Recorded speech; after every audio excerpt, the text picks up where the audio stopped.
जादुई तोता। एक छोटे से गांव में एक गरीब परिवार रहता था। उस परिवार में रामू और उसकी बीवी सीता उसके बेटे चिंटू के साथ रहते थे। उसी गांव में एक तोता भी रहता था। उसका नाम था रघु। वो किस्मत का धनी था। जहां भी जाता वहां किसी भी चीज की कमी नहीं पड़ती थी। एक दिन रघु उड़ते उड़ते उस गरीब परिवार के घर गया। रघु सोचता है, अरे वाह, लगता है यहाँ आज बहुत अच्छा खाना मिलेगा। मैं पेट भर के खाऊंगा। वो एक कटोरी में रखे अमरूद देखता है। अरे वाह, अमरूद, मुझे तो ये बहुत पसंद है।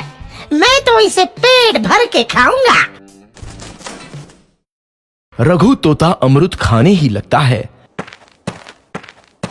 तभी सीता रघु को अमरूद खाते देखती है तो गुस्सा हो जाती है और उसे वहां से भगा देती है।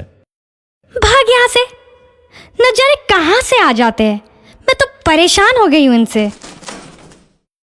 सीता के भगाने के बाद रघु चुपचाप से एक कोने में रहता है। धीरे धीरे उस परिवार की बरकत होने लगती है।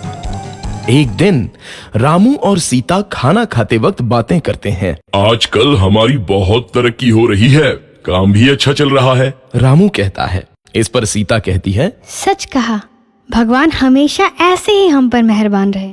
बेटा चिंटू भी कहता है, पिताजी, मुझे खिलौना लेके दो ना, मेरे सभी दोस्तों के पास है। रामू कहता है, ठीक है, जरूर लाऊंगा।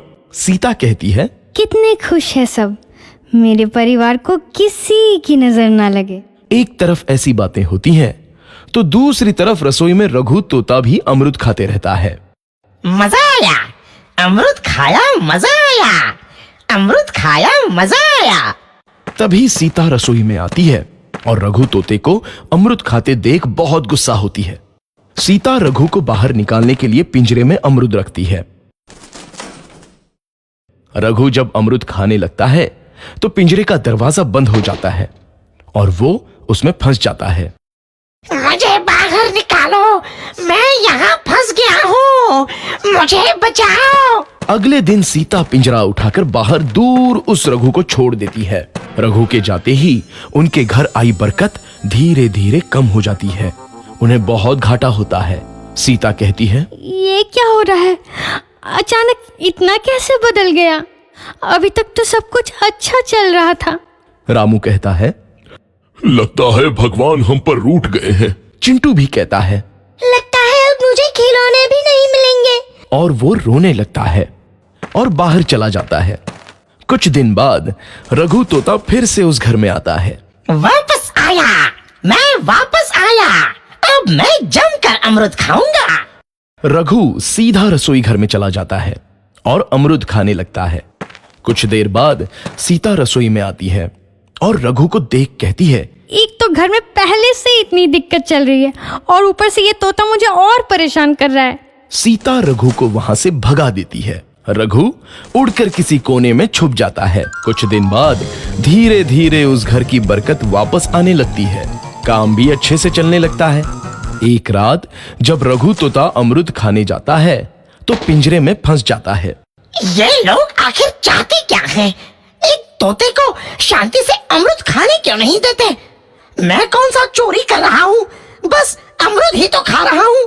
तभी रामू वहां आता है और पिंजरे में रघु तोते को देख उसे बाहर छोड़ देता है। ये तोता भी कितना जिद्दी है, बार बार वापस आ जाता है। जैसे ही रामू रघु को छोड़ देता है, अगले दिन से फिर से उनके घर की बरकत जाने लगती है। काम में घाटा होता है। किसी को समझ नहीं आ रहा था कि ऐसा क्यों हो रहा है। रघु तोता घर आता है तो अचानक बरकत आती है और जब रघु तोता को बाहर निकालते हैं तो बरकत चली जाती है। एक दिन सीता रघु तोते के घर आने और बाहर जाने की स्थिति पर नजर रखती है। ये तोता जब भी घर आता है तो घर में बरकत आती है और जैसे ही ये घर से बाहर जाता है तो उसी के साथ बरकत भी चली जाती है। कहीं ये जादुई तोता तो नहीं है? अगली बार जब ये तोता घर आएगा तो मैं इसे कहीं नहीं जाने दूंगी। सीता रघु का बहुत इंतजार करती है लेकिन रघु तोता दोबारा उस घर में कभी नहीं आता।